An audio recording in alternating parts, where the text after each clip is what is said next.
Well, I wanna first of all acknowledge that we're on the unseated chair for this meeting. And I would like to introduce you to a really fabulous friend of mine, my partner and producer Farah Hasan.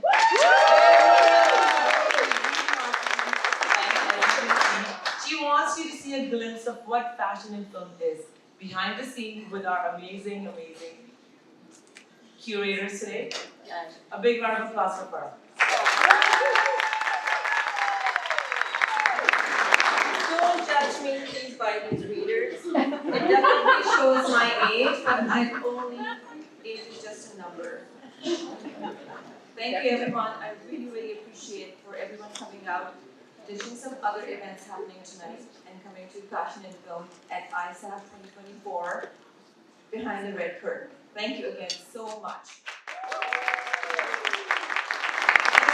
Bring any other events down, but I'm sure this is where we all belong. Fashion and Film and iSAFF 2024. I'm not a very well-spoken speaker. You're a great speaker. I mumble a lot. I'm not Nanu Sandhu. I'm just Farah Hasan. But I can adopt her for sure. I've adopted her and Pansy, I think 14 years ago. I have seen them growing. Like, we actually grew up together. Welcome to our fashion and film event at iSAFF. Again, my name is Farah Hasan, and I'm the creative producer for this event, along with an amazing Bollywood, actually I should say more than Bollywood, curator, costume designer, and stylist Akshay Tyagi. He is gonna be with us soon. He's our creative director for the evening. He could not make it in person today, but he has been instrumental in bringing this event together as well. We are very excited to host you in the multimedia experience and to explore this world of fashion and film together. Who does not like fashion? When we say the word fashion, what comes to your mind? Anyone? What comes to your mind? Like, say a word. Farah. Can we have the hamper to this lady? Devi. Thank you. I actually asked her to say it. iSAFF would like to thank our sponsors first. Without your support, we would not be able to put together this amazing evening. There were a lot of confusions. What's going on in this evening? I belong to fashion world and beauty world. People thought it's a runway. It's not.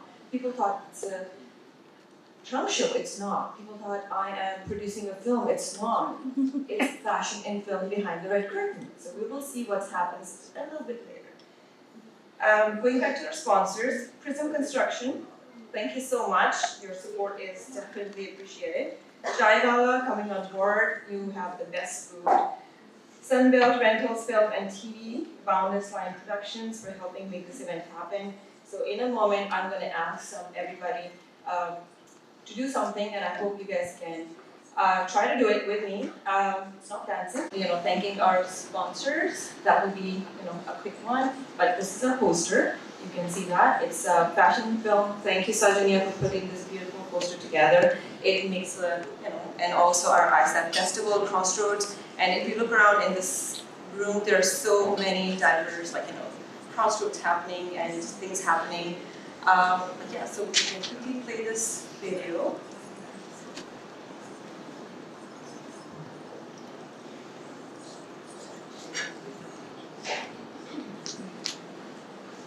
I'm sure there's music behind it. We'll figure it out.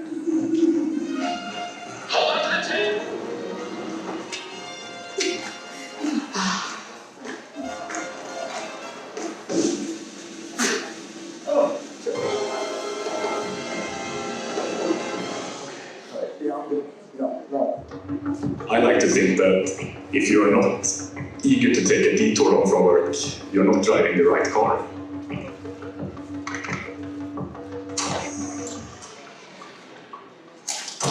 It really is a perfect puzzle of a lot of components that creates the driving experience of the Polestar 3. The agility, the stability, and the responsiveness that you really do expect from a Polestar car.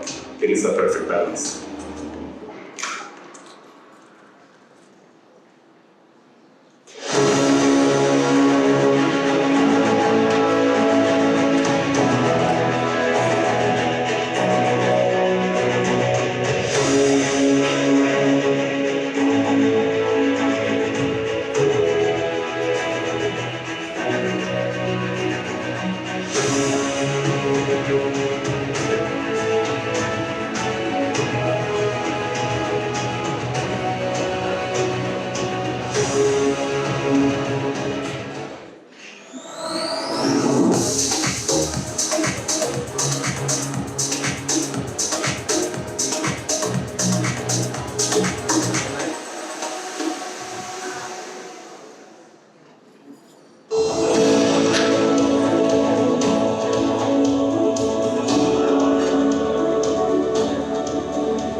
Speed wash began with a simple idea, to redefine what it means to visit a car wash. But it couldn't just be about advanced machinery, or about automated systems that save people time and money. And they couldn't just focus on water reclamation and the positive impact it has on the environment, and not the chemical formulations either, nor the convenience, the aesthetics of the property, or even superior customer experience. And it couldn't be any one of those things, because it had to be all of them. Speed wash is not just expanding, it's pioneering as they design and build these state-of-the-art facilities in new cities across British Columbia. Powered by the Admin Group, Speed Wash continues to set new standards, changing the car wash industry in Canada forever.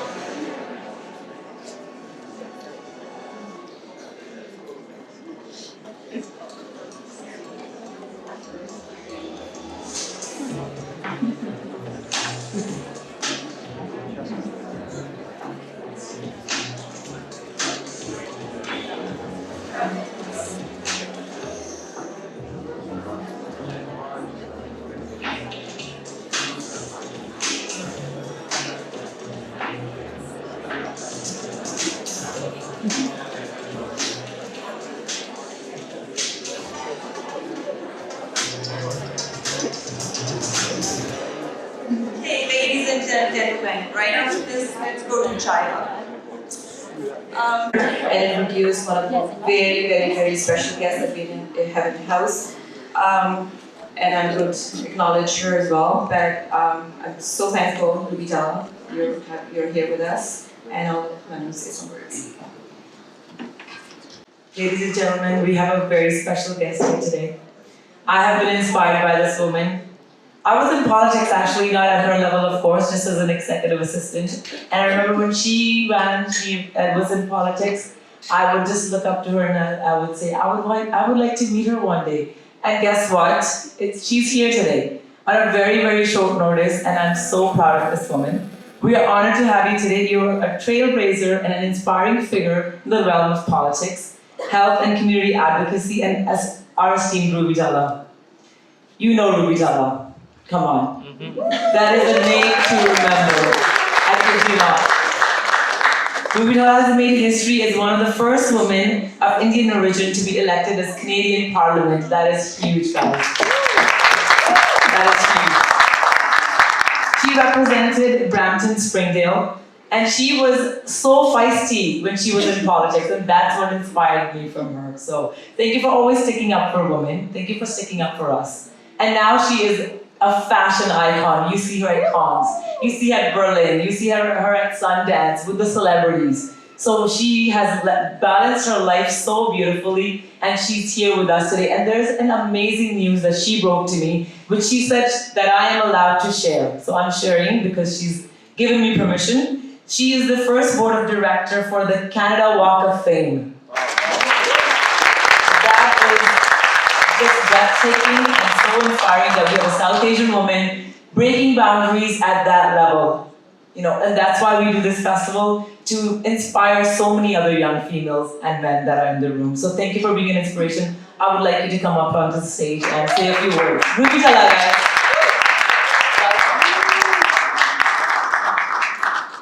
Yes. Ladies and gentlemen, I just want to say one word. We have actual fashion icon in the house. Yes. Thank you so much, first of all, to Manu for those very, very kind and humbling words. Hearing those words fills my heart with a sense of pride, and I will share my journey in a few minutes. So let's give a big round of applause to Manu for her vision, her passion in creating the International South Asian Film Festival. Let's give her a big round of applause. Usually they say that behind, every great man is a great woman, but in this case, behind every great woman is a great man, and let's give her husband Raj an even bigger round of applause.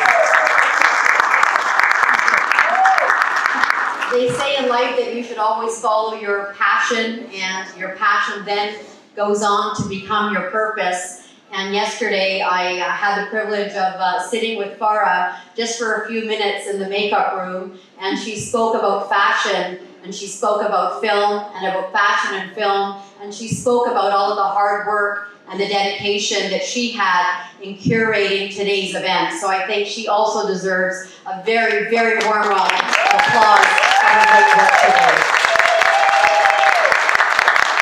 As Manu was saying, I was actually supposed to be in India at an event this weekend, and for various reasons it didn't work out, and Manu found out, and she said, you must come and join. So I want to thank my mother, who gave me the encouragement and made this all possible, and to your local person here in Vancouver, who is like a big brother to me, Sharon Carr, and his wife Nisha, who've been so respectful and given us so much love on this trip, and we really appreciate it. To all of you, thank you so, so much for your love, your respect. It's a great honor to be here as we talk about fashion in film. When Manu and Farah were up here saying I was a fashion icon, I kind of had to scratch my head because I have to tell you a very quick story.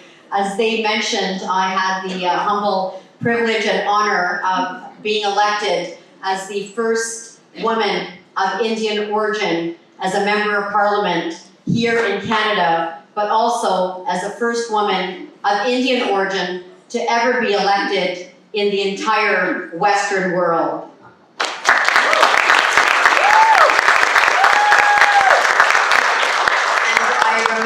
My first few weeks, after I was elected in the House of Commons, and even though we are a great country that has always championed, diversity and multiculturalism, and we had always championed women, I remember while, the media would come out and talk about, the various issues, my picture would always be about the shoes that I was wearing and the bag I was carrying, and the media would just sort of seem to forget, about the very important issues that I was speaking about.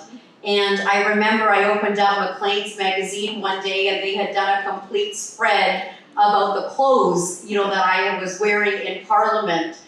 And I remember at that time, I was kind of taken aback because I had been involved in politics my entire life, and I had always talked about issues. And as I was thinking about what to speak about today, about fashion and film, I remembered some of those moments, and I remember when I got elected, I didn't look like a politician. And I, wasn't male, I wasn't in my 60s, and, no offense to anyone, but I wasn't white, and I was this young Indian, woman of color that had been elected. But there was always that desire to want to fit in. And about 5 or 6 months after, I remember getting these pictures that the Parliament photographer, would always take when we spoke. And I looked at those pictures, it was about 9 o'clock at night, I'll never forget that moment in my political journey. And I looked at all of these pictures, and there I was, standing in Parliament wearing, jackets that were like, I don't know, an extra large size, about 10 sizes too big for me. I was wearing all of these baggy clothes, and I was covered from head to toe because I think subconsciously I had wanted to fit in. And when we talk about fashion, the one message that I would want to leave you with today is fashion is not about all of these great, incredible, amazing, creative designers that we have, but fashion is really about your confidence. Fashion is about getting up in the morning, looking yourself in the mirror and smiling and being happy with who you are.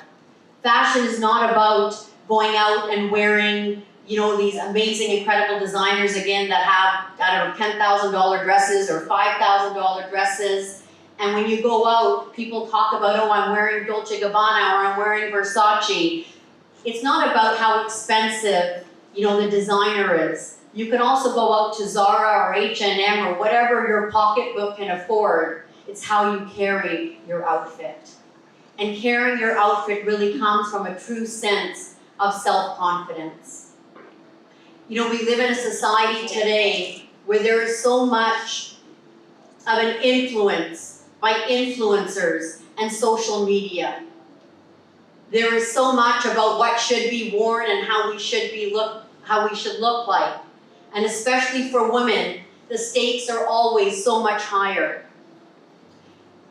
And I wanted to share something very personal, and I was thinking about it for many months, about writing about it on my Instagram. And I perhaps, somehow just wasn't able to come to the point to write about it. And today, because you were talking about fashion and they were talking about what happens behind the scenes, I actually wanted to share with all of you an experience that I think is so incredibly important, to talk about as we see this rise in social media, on Instagram, on Facebook, on TikTok. And that is body shaming. So many of us live in a society where you should look a certain way. But we must all realize that no one knows what happens in anyone's journey.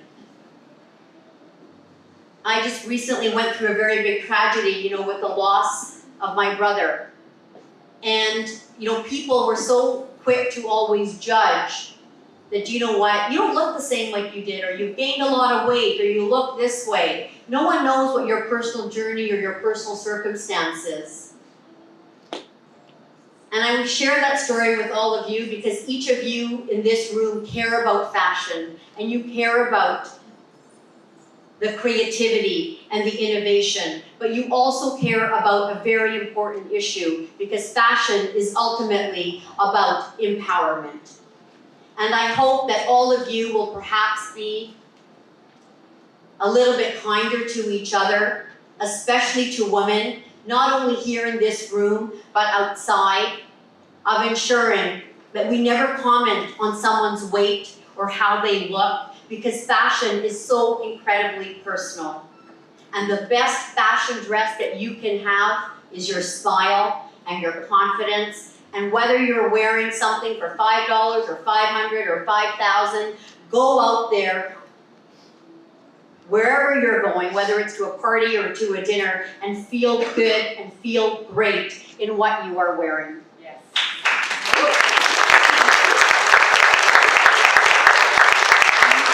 In closing, I'm actually, going to share a quick story that happened with Sharon's wife yesterday, Nisha.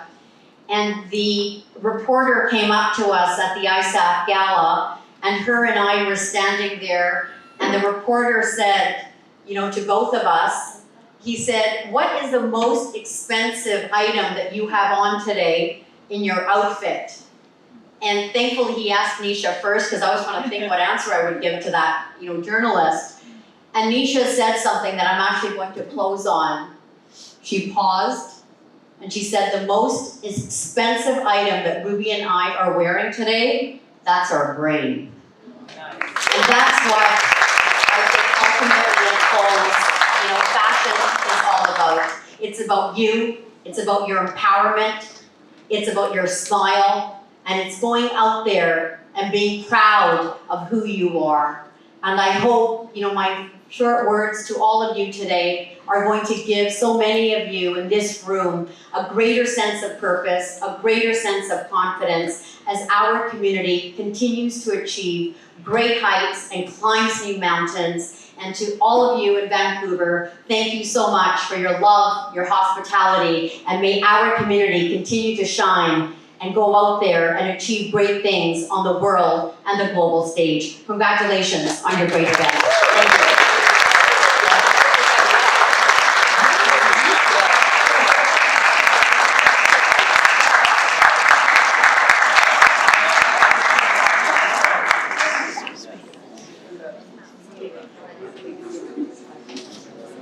If I would say a little bit like that. But thank you so much, Ruby, and honored to have you here. Thank you so much. Thank you. Okay, thank you.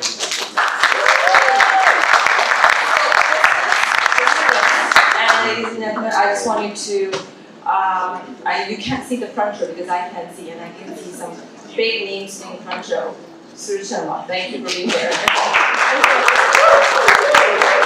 And I'm lucky to have all these beautiful people in the room. I think I have better crowd than the gala. Whoever missed the gala, this is gala 2.0 for you without dancing, but the rest is all good.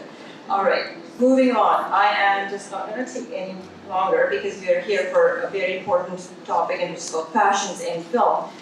Very neglected, but we'll talk about it today. I would now like to introduce Prabhroop Chawlla, our official moderator of the event. Prabhroop's educational and professional background is in the international relations, politics, and diplomacy. She has worked at the Senate of Canada, the Canadian Embassy in Laos, and she recently graduated from Harvard University.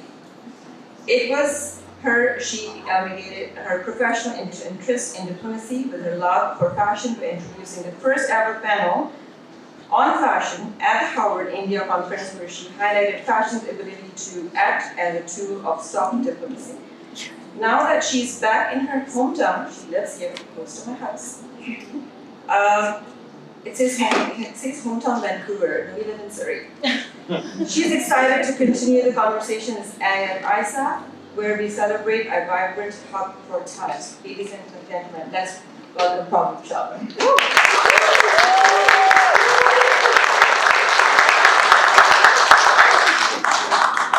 Okay, to be fair, I did grow up in Vancouver, but I do have a special affinity for Surrey because now I'm here. So, yes. Thank you everyone for being here today. I'm very excited to see you all. I'm just going to start with introducing our panelists and ask them to come up on stage, and then we'll get to the panel. So, first of all, we have Jason Pillay, who's here today. He's a very talented fashion stylist and costume designer with a passion for storytelling through costume and through fashion. So with a vibrant blend of South Asian and Pacific Island heritage, Jason's unique background influences his work, and it brings a fresh perspective and rich diversity to every project. So Jason's projects range from Hollywood to being in South Asian films to Times Square. Jason has made it everywhere, been featured in top magazines, and has a clientele of A-list celebrities. So thank you, Jason, for making the time today. I'll invite you to come up on stage.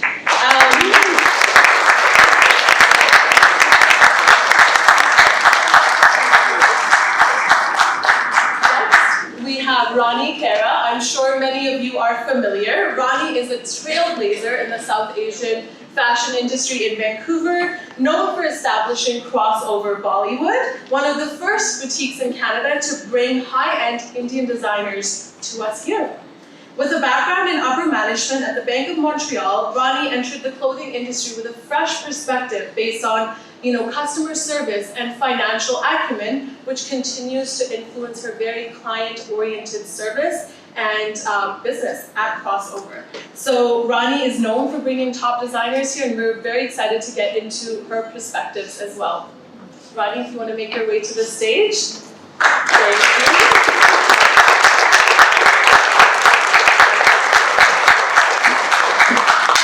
Akshay Tyagi is a costume designer and celebrity stylist with an extensive background in the global fashion industry.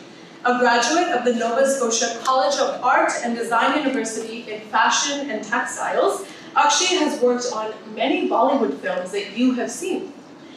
Janir Kare Ashiki, Marjama, TV shows like The Night Manager. Akshay is known for his dynamic approach to styling, having dressed celebrities for the Cannes Film Festival, Milan Fashion Week, and many red carpet events. Akshay's work is featured in magazines like Vogue and Architectural Digest, and he also runs his own business, Happiness Within. Akshay will be joining us virtually, and you will see him on screen very shortly. Next, introducing Devi Gill, Indian fashion designer who focuses on bridging cultural boundaries. Known for also being a trailblazer here in Vancouver, Devi is the creative behind the fashion brand Armaan DBG. Many of you would have already heard of it. You would know that she's the person to go to when it comes to fashion designs and custom wear. So Devi in 2013 showcased her talents at the Times of India Film Awards, known as TOIFA, and was recognized as one of the most influential Indo-Canadians in British Columbia. Devi's journey has been marked by captivating designs and recognized by many Bollywood celebrities and beyond. Devi, if you want to make your way to the stage.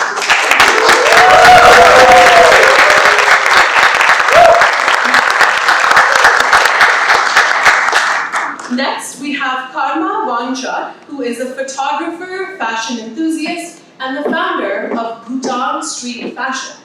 This is a platform that captures and showcases the evolving street fashion of Bhutan.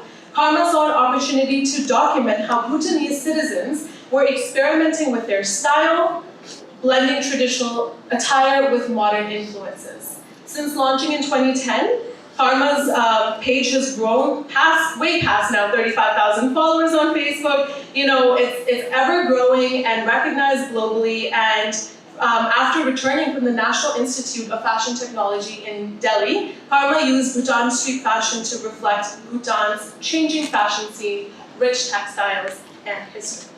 So those are our speakers. A big round of applause for them. And I need the energy to be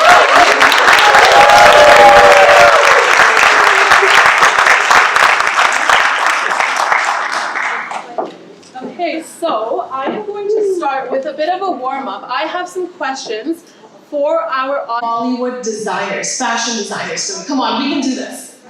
Anyone? Kamal Sood. Amazing. Let's go. Sorry. Sabyasachi. Manish Malhotra. There we go. Okay. Satyabala. Okay, I love that everyone is well aware today. Yes. Nita Lula. Amazing. Love it. Ritu Kumar. Okay, awesome. And the list goes on. Okay, so I'm going to ask you to name a couple specific fashion icons. Whether they're people who have inspired you by their looks or people who were known for their like diva-like fashion characters in film. Name a few. Sara Ali Khan. Sara Ali Khan. Okay, love it. Any characters you can think of? Raina, Sonam Kapoor, obviously, fashion icon of Bollywood. Anyone else? So I'm getting, exactly, that's the answer I was looking for. Pooh from K3G, Shania from Student of the Year, maybe? Right? Aisha from Aisha, and Bain from Call Me Bain. We need more fashion-focused films, and I feel like someone's got to do it. I feel like Rhea Kapoor, chick flicks, fashion. If you're hearing this, please do it. We need lots of fashion films, so I'm sure everyone in this audience will relate to that. Okay, now, moving past the questions, I'm sure that if you are here today, you care for fashion, you value it, and you recognize that fashion is more than just a choice of garment. You know, it's a mode of, as our speaker today, Ruby said, it's a mode of expressing our individuality, right? But I think it is also a mode of expressing our cultural identities, our stories, our narratives. And I think that the thought process and creative vision that goes behind it should not be undermined. And today we're here to discuss that. So, in South Asia, fashion is woven into our social fabric. No pun intended, but you can laugh if you want. Laughter, come on. Thank you. So colors that dictate, wedding attire. Obviously, we typically tend to associate red with Indian bridal. We associate maybe gold and cream colors with Sri Lankan bridal. But I think even within each country within South Asia, it's so diverse regionally, culturally, linguistically, religiously, in so many different ways. There are so many stories waiting to be told, and garment is a really powerful tool to do that.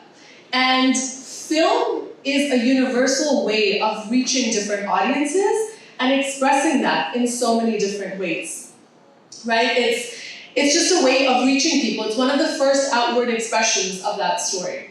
So let's get into what that is like. So we know that, fashion fashion through film has impacted us in so many different ways, right? So we know that there's iconic lehengas like Madhuri Dixit wore this purple lehenga and Hum Aapke Hain Kaun, and fans went crazy. And a lot of designs, trends, they come and go. Some of them become ingrained as signature looks. So my first question is going to be for Devi. So, okay, let's look at Chandni, for example. Sri Devi, chiffon saris.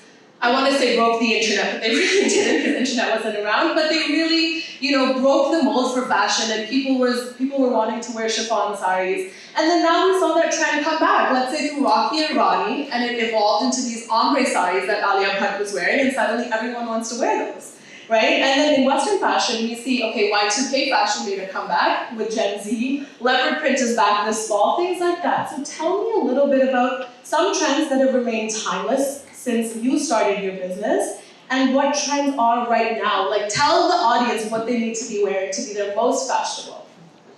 You need to be, what? Someone looking up to No. the right there. Hello? Thank you. Audience engagement.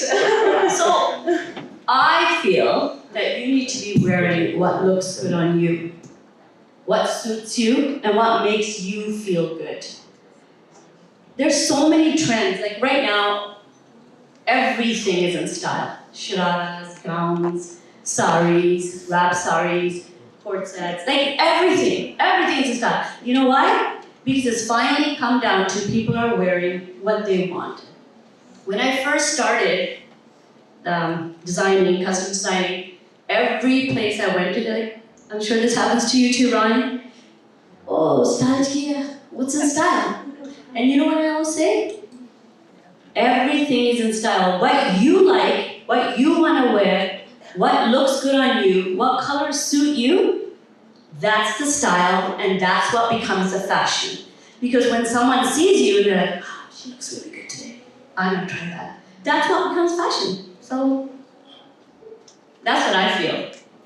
No, I love it. That's a great response.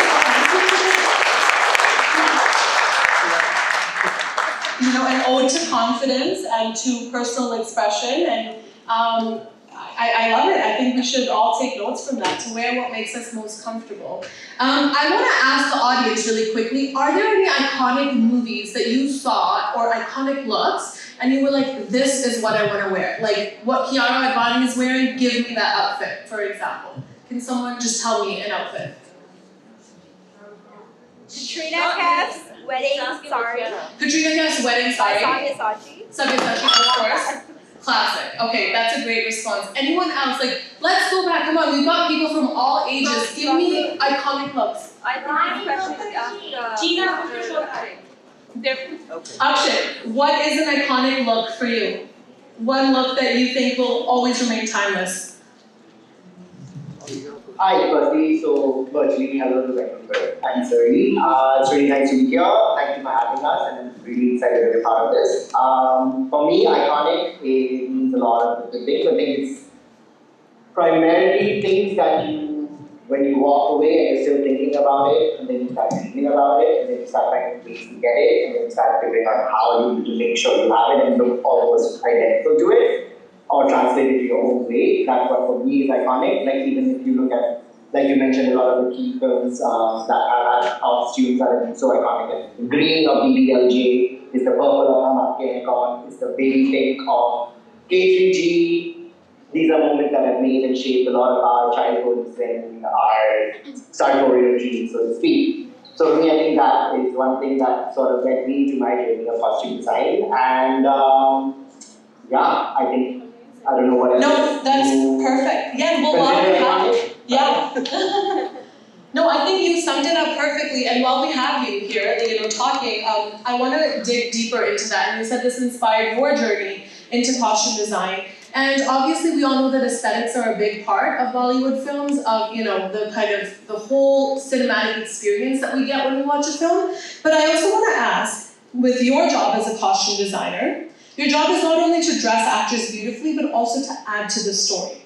right? So I once read that Sanjay Leela Bansali and Anju Modi, who was the designer for Bajirao Mastani, I believe, or costume designer, they traveled to various parts of Maharashtra to find the right textiles, to find the right kind of, to stitch things the right way, to make sure that they're adding to the story and maintaining historical accuracy. So I want to ask, how do you weave kind of your creative vision into the storyline and balance it with the commercial requirements of the film and what the director is looking for? The film is evoking or showing a specific narrative, and tell me about your role in that. So besides your ongoing puns, which are really amusing, I would just say that I think sometimes the role of a costume designer is to sort of marry a dream to reality, and also then to still make it a bit of a fantasy at the end of it, right? Like if you're working on a historical or a very sort of commercial pop masala film, you have to make sure that you are able to bring this technicality all together. It is not just the one costume that gets made. Sometimes it's a costume that you need 7 versions of. You have budgets to work within, technicalities that are all involved in making that moment look like one seamless little moment for you that you just remember so distinctively, right? Like whether it's the Dola sari that a lot of people really resonated with, whether it's like that is historical. But now when you look at a costume like, let's say, Manish Malhotra when he did the Pillay for Urmila, that became iconic with a Western sort of perspective that was offered for the first time and it was portrayed in a certain way. So I think really it's about understanding the agenda, and you don't realize that sometimes what you're making is going to end up becoming iconic. But if it does and translates and it's appreciated by everyone, because it's an amalgamation of a lot of people and their vision and their technical aspects coming together to be able to present that vision. No, I think that's great, and I think there's so much, thought and process that goes behind that, and costume designers are playing such a pivotal role. So I want to take this moment to just give a round of applause. We've got 2 costume designers and celebrity stylists in the house, so thank you for everything you do. Okay, we've been having some audio issues, so I think that is the reason for confusion, but I'm sure Akshay appreciates your applause. Okay, so on that note, I mean, essentially we're kind of in the dark, we're just sort of looking at ourselves. But I'm assuming everyone's enjoying the conversation. I just reiterating or send text around the office, the phone, right? No, it's perfect. We're loving it. Thank you, Akshay. So we promised you a multimedia experience. We're going to take this moment to play a film that Akshay has been instrumental in making about iconic moments in fashion. So, if the tech team, there you go.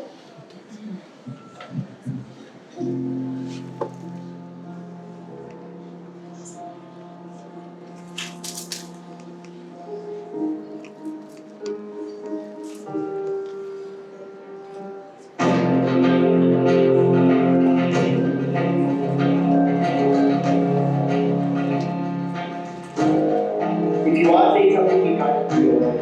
I don't know what's going on, but just let it go.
Akshay, who we're speaking to right now, who did the costume design and styling for all of them. Wow. So, another round of applause.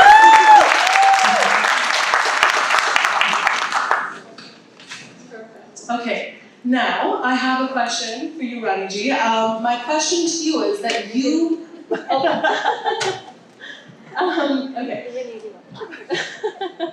Well, it's everything that you are a pro at. So you started Crossover at a time when it was difficult to access big designers, right? Social media didn't exist. We didn't know how to get out there, and reach out to them. And you did styling, and you also recreated so many iconic looks. I know in our conversation you said you recreated the Jodha lehenga for a bride you wore. For a bride, yes. Right? So tell me how the fashion landscape was when you started and how it's evolved in Vancouver. Everyone here is a consumer, is a potential customer, and they are consuming fashion that they are seeing in movies. So tell me a little bit about that landscape and what it's like today.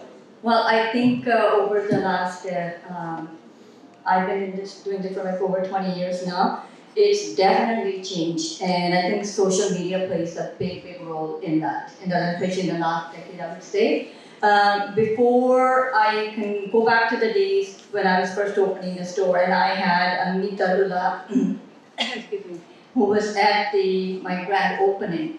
And Nita, who has done movies like Devdas, Hum Aapke Hain Kaun, and I remember the media was so swarming around the celebrity we had, and then even getting my interviews, and Nita was being literally ignored. Nobody even recognized that this is the person that created all those iconic looks. Like we're talking about the purple sari of Madhuri from Hum Aapke Hain Kaun. And I literally had to tell the media personality, do you now recognize? Why are you not interviewing her? And then everybody was like, of course, when we gave her the recognition that she uncles deserved. What I also find is that back in the day, like I said, nobody recognized Nita, but we recognized the clothing. We were always like going in and say, we want the Hum Aapke Hain Kaun sari. And even like I remember back in the day, the boutiques of that time, they were advertising on the radios, Hum Aapke Hain Kaun sari is available. But we didn't really associate them with the designer names. And I think social media has played such a large role in that, and now we actually are able to recognize when we see a movie, we know which designer has designed that. And I think with that platform, like I said, the social media platform, it's actually brought, all the designers that were they're now actually at the forefront and to be behind the movie name. And so I think that's a big transition. So, yeah. Absolutely, that's a great point. And we are now able to access designers in a different way than before. And I just want to say, well, you've done an amazing job at creating that access, at opening those doors for Vancouver here. And I personally remember when Crossover Bollywood opened up, I think maybe 8 or something, but I think it was on Main Street, and that is when I lived in Vancouver, Farah.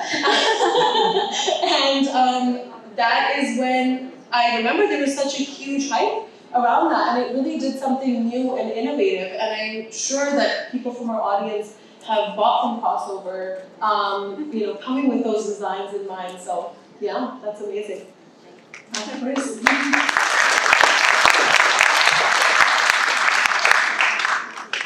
Okay, now my question is for Karma Wangchuk, who is the founder of Bhutan Street Fashion. I'm just going to get a bit closer to the mic here.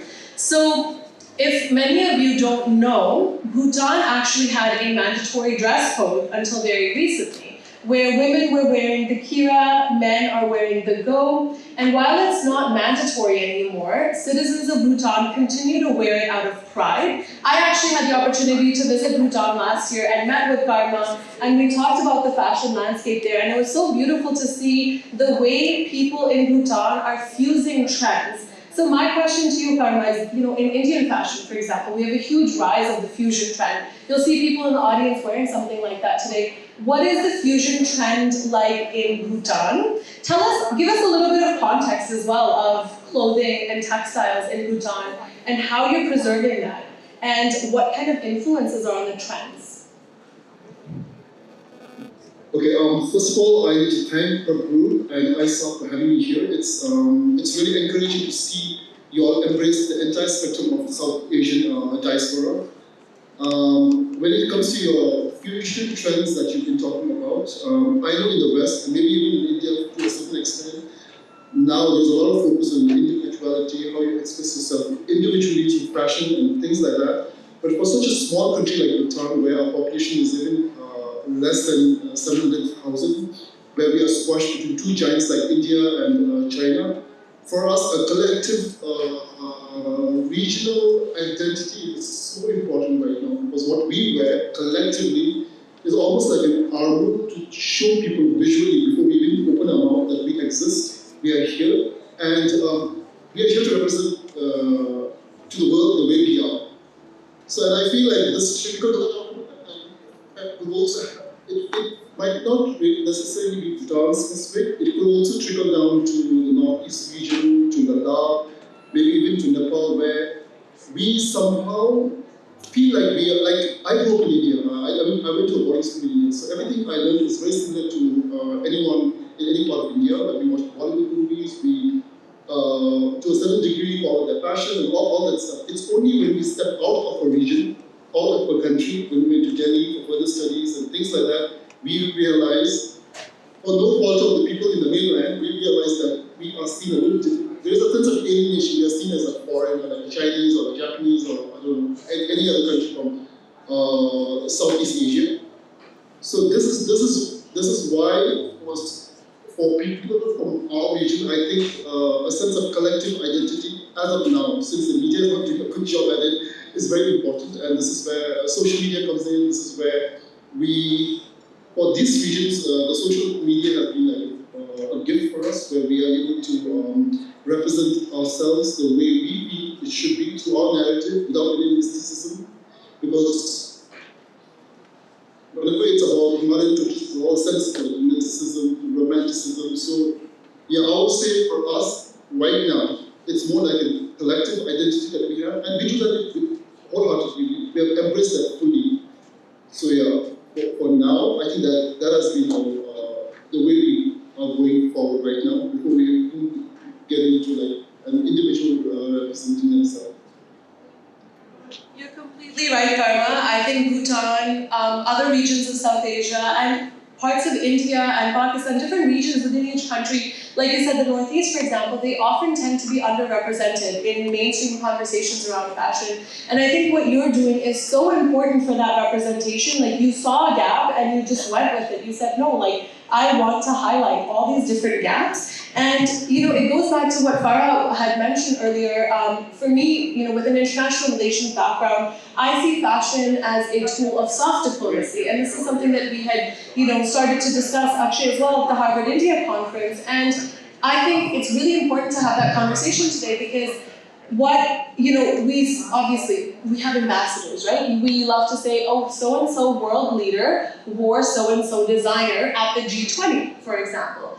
But I think models, celebrities, actors, and individuals are ambassadors in their own right, because people are consuming what they are wearing. They are representing their culture, their language, their religion, their country, anything like that abroad. And Karma, what you're doing is also bringing the fashion of Bhutan to the rest of South Asia and to the rest of the world. And it's really important to have that in this conversation today. So we really appreciate it. Thank you, Karma.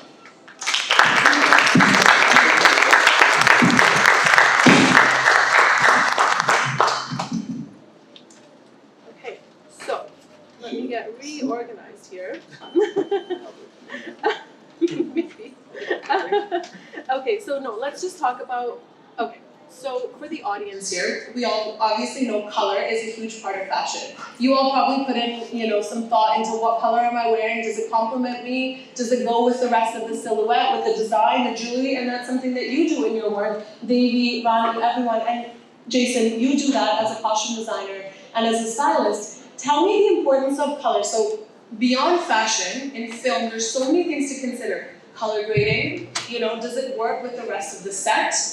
What the costume, you know, what the actor is wearing, things like that. So tell me what goes on into considering that, and some tips that the audience can take as well. I mean, color theory is huge on TikTok, right? So everyone's going and getting their tests done. So tell us your expert opinion. Yeah, I think first off, thank you so much for having me, and everyone looks amazing tonight. Color theory plays like a crucial part in storytelling and character development. I think in my process, and especially in film and costume design, we're telling stories through color, whether it's emotional connection for the audience, whether it's if a character is feeling sad or something, we'll have them in like muted tones, and if they're developing through the movie or having transformation where they're becoming more joyful, we put them in something more brighter. That could be like brighter colors like reds, blues, oranges, yellows. Red, of course, is like related to something that's more lustful and like love. If it's something more dark in films, we'll do darker colors like blacks, But then also in that process, generally when we're creating characters and trying to develop a character, we start off by first understanding the character, where they're at in their life, their age, their surroundings, what they do, and all of those plays like a crucial part in how we're going to portray them through color. And then we bring into that, we bring in, what their lifestyle is, and then we bring in all the other departments too. So in the process of developing a character for a film, we basically have to talk to, for me, for example, I'll make a mood board, do colors, I will have like a vision for all the characters, share it with the director. They'd be like, great, and then it doesn't end there. We do fittings and stuff, and we have to make sure we're dressing for skin tones, we're dressing for body types, which is very important. Not every color looks great on everybody, and some work great and some don't. So that's also an important part. And also, we go into set design. So where we're filming, if there's a house that has all brown walls or like something like that, we're gonna stay away from those colors because it's not gonna complement the character. And then we go into lighting as well. So with lighting and what the mood is of the story, it all comes into play for like develop the character. So it's always, for me, it's like, and sometimes I'll do my first fitting, share it with everybody, and they're like, oh no, that color's too bright, it's not gonna go well on camera. Or even if we're about to film something and someone will be like, oh, that's too bright. It's, it's the mood of the story, it's distracting to everybody, it's distracting to the audience. So there's so many different elements, and some people don't see that. Usually like, oh my gosh, but usually it's nice to see emotional connection through storytelling though. I find that when I see characters on screen, whatever they're wearing, the colors I see, I'm like, oh, okay, that's where they are, and yeah. So tell us a few of the projects and movies that you've worked on. Most recently, I was, what release is here? Avatar: The Last Airbender, if you guys might know that. That came out on Netflix earlier in February, and that was an interesting experience because if you're familiar with the franchise and the story, there's a lot of different nations, like an Earth Nation, a Fire Nation, and our team consisted of about 85 people, just the costume department. There was so many departments. The stitching department, there's builders, there's buyers, there's like people doing research, there's alterations, it's so many people, and just trying to tell a story through that too, but going back into history, because it takes place at a certain part in history. So we're going back to what was available to all of these people during those times, what type of fabrics were available. So we had to go source those type of fabrics too, and make it, true to the story as possible. And that was really fun because I learned so much about history and just like textiles. And yeah, all of that. It was an amazing experience and it looked so cool. So yeah, I got to go to the premiere, it was super fun, and that was one of my most exciting jobs for this year, yeah. That's amazing, and that's just this year. Just this year. I appreciate that if anyone has any questions for our speakers. Everyone looks I'm just enjoying it. And I just want to say that I appreciate, I'm sure everyone has comments, but let's save them till later and give our full attention to our speakers who've come out of their way to meet us today.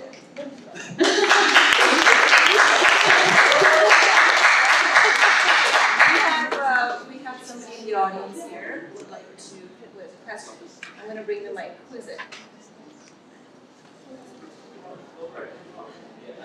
My boy. Come here. Podium. Okay. I was just wondering. And who is this question for? I don't know. Okay. General question. I was just wondering, you talked about developing a character with costume, and I was just wondering how closely do you work with the director on kind of if he has a vision for that character, and how closely do you work with him on creating costumes with the director? Yeah, that's a great question. Also for me, that was a learning experience the first time I did my first movie. We work very closely to the director because they have such a specific vision. Sometimes the director is also the writer, sometimes they're just a director, but they also have a very strong vision as what they want at the end of the day. So for me, it's like, I'm staying true to my creative vision, but I'm also open to constructive criticism or being adaptable, but also staying true to my vision. But we talk daily, like, lots of meetings, lots of going back and forth, do you like this, sharing fitting photos, let's change the color, let's go darker, let's go lighter. But it's a very one-on-one direct conversation, and you work very closely with the director because it's their overall vision at the end of the day. But it's fun because you get to also learn different sides of their process, because we come from the creative side, they do as well, but also the directing side of them. But yeah, it's a pretty close connection to the director. And is there any situation where, like, the director says something and you just don't agree with that fashion-wise? Absolutely. I'll be like, that's not gonna work, and this is why. And usually they'll be like, okay, if you have a strong answer, a solid answer, that's, it's not gonna work. They're pretty respectful of it too. So like, I'm not afraid to say no. Yes. Thank you. And on that note, Devi, I want to ask you, so you were obviously very inspired, you have a big passion behind why you started Armaan DBG, and I want you to tell me about how that passion translates into process. So when someone, let's say, this weekend a customer from here is going to come in to your store, what is the process? Do they bring a Pinterest board? Do they bring a picture of a celebrity? From start to finish, how do you create that? And what have been your inspirations over the years in doing that? So the reason I started Armaan DBG is because I was very passionate about fashion. Custom garments, custom made, that is something, I did start it, but it's not an easy thing. People come in, we make an appointment. Like I said, hold on, let me go back to custom made. The very first thing I ask a person, when do you need this? I have a lot of spoiled clients, they get things in 2 weeks, and sometimes 5 days, it all depends. But Dave knows what I'm talking about. If you can't deliver the outfit, do not make it. You need enough time. That's the biggest thing in custom design. You need time to make it, and you need to deliver, because if you don't deliver for their wedding, they don't need it. If you're not delivering for their event, you don't need it. And if you don't deliver, they will hunt you down and kill you. So custom made garments is a very hard thing to do. Yeah, so people come in, we do the measurements, we ask them what colors and what the garment is for. Because if it's for weddings, then we know the look they're looking for. If it's a morning wedding, it's a reception, it's a mandip wedding, gurdwara wedding, all that stuff, measurement and delivered in 8 weeks. But the reason I started custom design is because I feel men and women need to have a fashion choice. We don't have to wear something that's already made somewhere. It might not be the color you want, it might not be the fit you want, it might not even be the style you want. So that's why I started custom design, because I feel like we all need a fashion choice. And the other reason was, I'm a proud Canadian and we have a very Western world, but my heritage is India. So I wanted to blend them together and create fusion clothing. And a lot of the youngsters started wearing clothing that was Indian because they didn't want to wear traditional all the time. They started wearing a lot of Indian inspired with Western garments because they were fusion. They liked the spaghetti straps, the corsets, the sari that's draped with a one shoulder blouse or whatever. But yeah, custom made. I also want to say one thing. Fashion is a really big deal. I feel that fashion is a memory. You remember somebody at a party, you might not even know that person, but you'll know what they were wearing. You'll remember an actress in a film, but you might not know the storyline. So fashion is a memory, and it tells you which period. Like if you see fashion, you're like, yeah, that's from 1985. Fashion is a big deal, guys. It doesn't have to be expensive, And it could be a pair of jeans with a t-shirt, but fashion is very important. Thanks.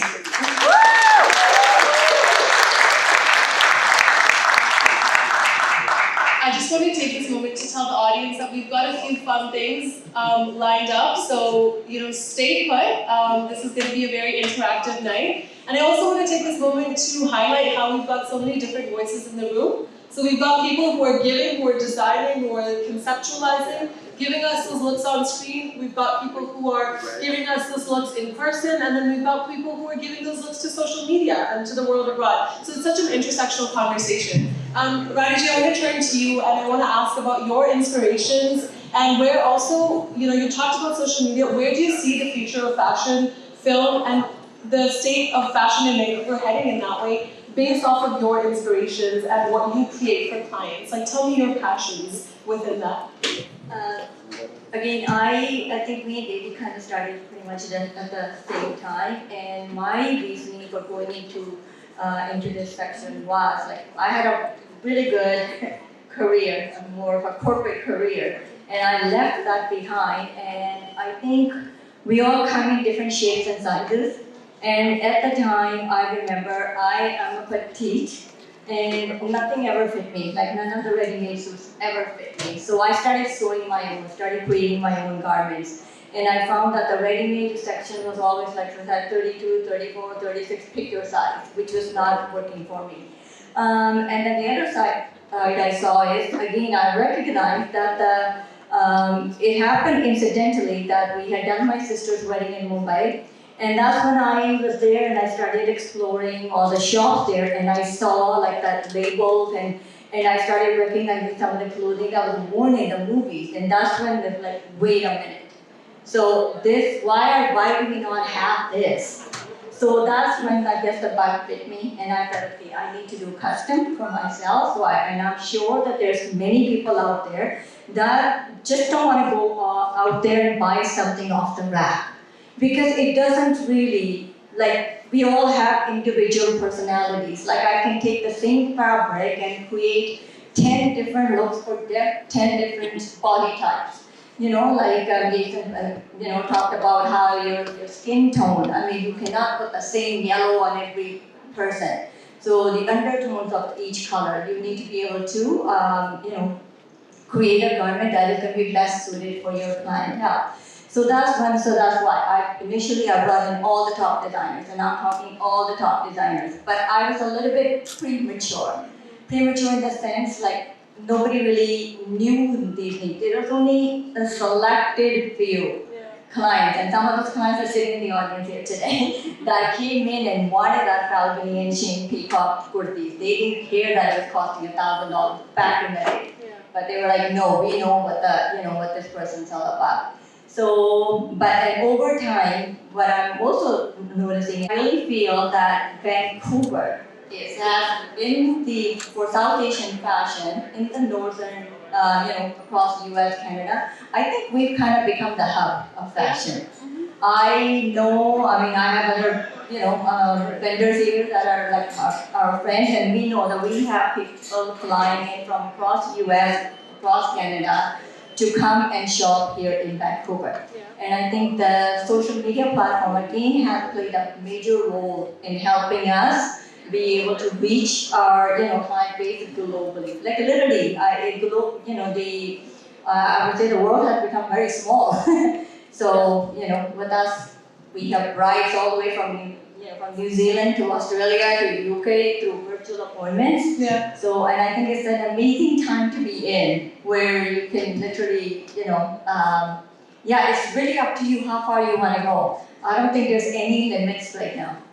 Yeah. Lots of creative liberty. On that note, I want to ask you to grow that hub. So if you are a creative who is interested in fashion and who's interested in this industry, we're looking to kind of just create, some forum of some sort. So come find me for a QR code, and we can just create a little community to grow this talent, because Vancouver needs to be put, take that bigger stage on the global map. I just want to ask if there's any closing notes from Karma, from Jason, from either of you, just about representation for costume designers or for creatives, or anything you'd like to add. Absolutely. I think personal experience-wise, yeah, representation is so important. You know, recently, just last week, I was talking about this to a few people. Excuse me. That I work on so many film sets proactively throughout the year, and I always notice that, especially now, like, you know, there's lots of representation of South Asian actors and talent, and I see a lot of them in front of the camera, but I still see a lack of representation behind the camera. And I found that very interesting when I'm walking onto sets a lot, and I'm like, wow, there's not a lot of people that look like me that we can relate to, and I found there's a lot of under-representation in that world. Of course, in front of the camera too, but I feel like it starts by using your voice, you know, especially going back to the conversation about creating a hub here. I think these film festivals are an amazing opportunity for people to meet each other, creating these platforms, even workshops, or starting at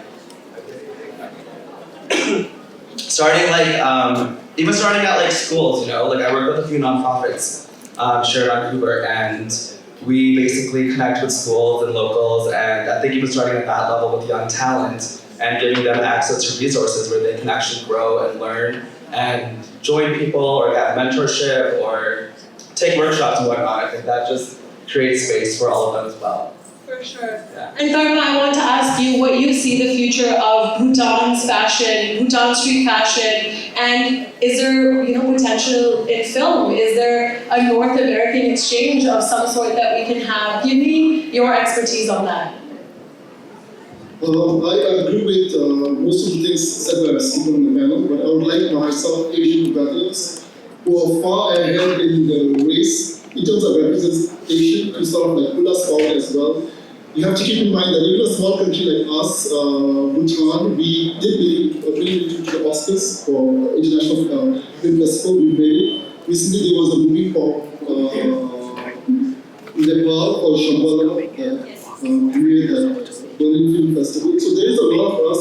We just need to, young children like me, like 7-year-old like me, needs to see someone like me when they talk about South Asia. It's not just about just one stroke. It's such a diverse indigenous people in Afghanistan, India, Bangladesh, who are completely indigenous, so we need more representation of their culture, their fashion. So, which in a sense would be educating people. A lot of these things come out of ignorance, it's not intentional, so the more representation they are, the more unified we are, and more diverse we are. I mean, that's where the strength is. So for me, right now it's all about representation. Recently I went to that with the Nepali culture down in South, where we have a lot of Nepali ladies who wear the free, the rosary, and bulaki, the scepter ring, and I tell the young kids, you know, these things have such divine meanings, interpretations. It's not performative, it's part of who we are. Don't just wear these things because you see a Bollywood pop singer wearing it for all the wrong reasons. Do it because your grandparents, maternal, it is a part of our culture. You do it because it was always ingrained in us. So maybe that message, for me right now, it's all about just representation. Of course, I would love to indulge in being an individual stake and have my own experimentation going on. Right now, I feel that there's a lot of work left to be done in terms of representation. So, which is thank you guys for inviting me here. These are small steps that can have a dominant effect leading up to that. So, this is where I stand right now, just representation. And I would like to take it further.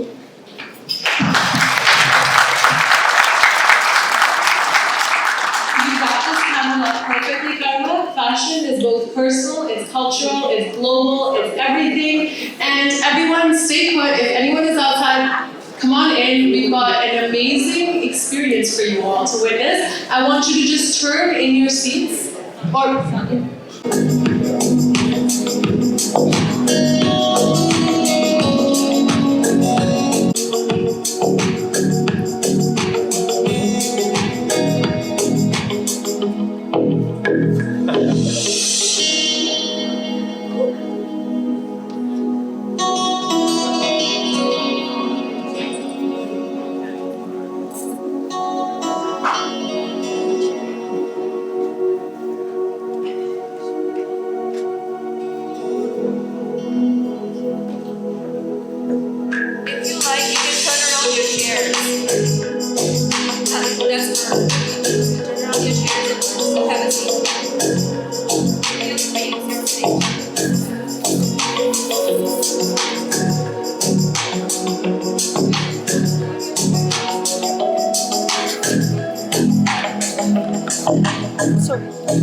बार मेरा कहाँ, बस एक बार मेरा कहाँ, माफ कीजिए, बस एक बार मेरा कहाँ, माफ कीजिए, दिल चीज़ क्या आपने जान कीजिए।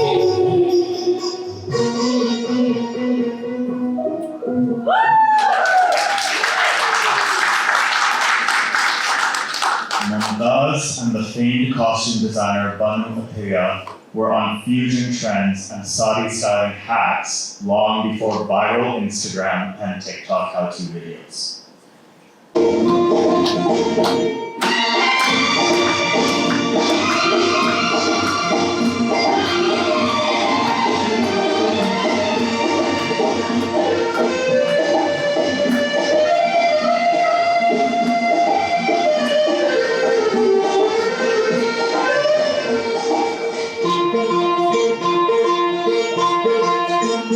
आजकल तेरे प्यार के चलते हर ज़बान पर सबको मालूम है और सबको खबर हो गई।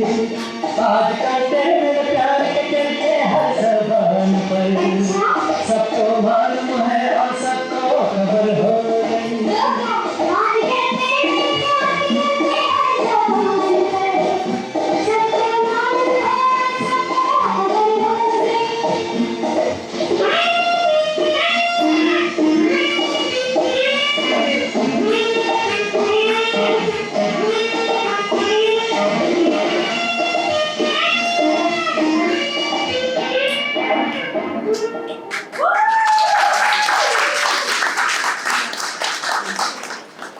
Designed by Dimple and Farah.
Step into the world of Mughal royalty as we explore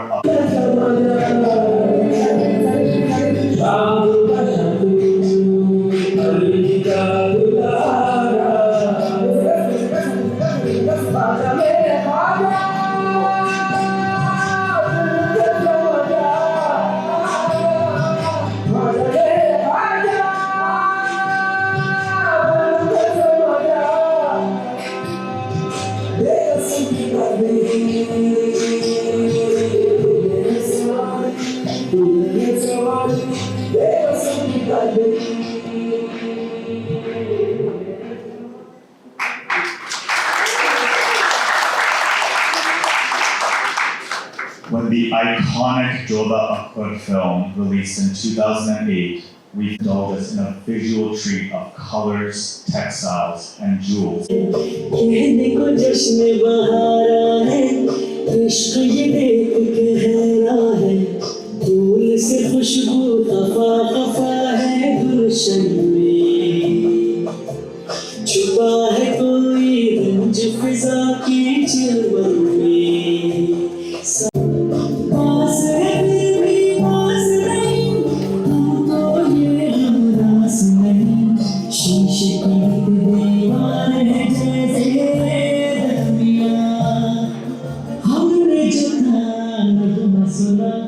दिल